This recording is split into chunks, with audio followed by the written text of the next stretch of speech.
Responding to trauma without losing yourself. Problem, truth, solution. There are moments in life when something happens that shakes everything. Something sudden, something violent, something you never imagined would touch your world. And in those moments, most people don't respond with clarity. They respond with collapse. Today, I want to talk about how trauma affects the soul, why so many people blame themselves for things they didn't cause, and how we can heal without losing our identity. Why trauma turns into self-blame. When trauma hits, it doesn't just hurt emotionally, it disorients us. The nervous system goes into survival mode. The mind looks for control. The heart looks for meaning. And instead of asking, what actually happened, the soul often asks, what did I do wrong? That question feels natural, but it is often not true. The problem. Trauma collapses responsibility into the self. Here's the problem. In shock, people often take responsibility for actions that were never theirs. Why? Because blame feels safer than helplessness. If I tell myself this is my fault, then somewhere inside I believe I had control. But that control is an illusion. The real problem is not the traumatic event itself. The real problem is misplaced responsibility. Trauma causes people to take ownership of someone else's choices, confuse love with control, confuse boundaries with betrayal, confuse grief with guilt. This is a human response, but it is not a healthy one. The truth. Each person is responsible for their own choices. Truth doesn't remove compassion. Truth protects identity. Here are some truths that restore stability. You are not responsible for another person's actions. Setting a boundary does not cause violence.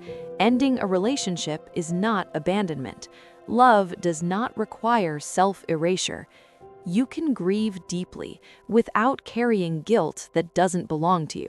You can mourn what was lost, what you hoped for, what you didn't see coming, without saying, this happened because of me. Truth separates connection from control. You can love someone and still not be responsible for their decisions. The solution. How to heal trauma without internalizing it. Healing doesn't come from suppressing emotion. It comes from right placement. 1.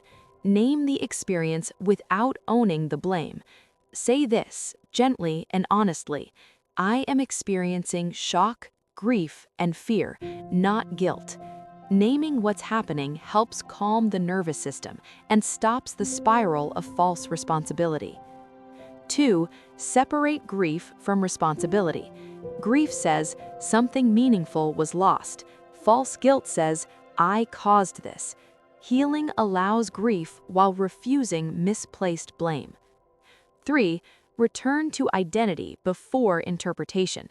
Trauma pushes people to explain things too quickly, but healing says, breathe first, ground first, be held first, interpret later. You don't need answers to begin restoration. 4. Reconnect with God as presence, not explanation. God does not meet us in blame. God does not meet us in performance. He meets us in presence, and that's where healing becomes complete. Guided meditation. Slow, quiet delivery. If you're able, take a moment with me now. Take a slow breath in and let it out. Feel your body where you're sitting. There's nothing to fix, nothing to explain. Now, gently turn your attention inward, not to your thoughts, but to God's presence within you. Quietly say in your heart, I release responsibility that does not belong to me. Pause. Now say, I receive truth instead of blame. Feel the weight lifting, not because everything is resolved, but because you're no longer carrying what isn't yours. And finally, rest in this truth. I am held. I am not alone. I am not guilty. I am loved.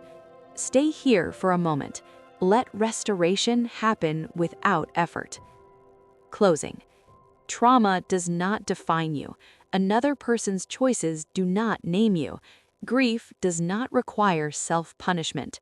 Healing begins when truth replaces fear, identity replaces blame, presence replaces striving. If this message helped you, share it with someone who may need it. And remember, you are allowed to heal without carrying what was never yours.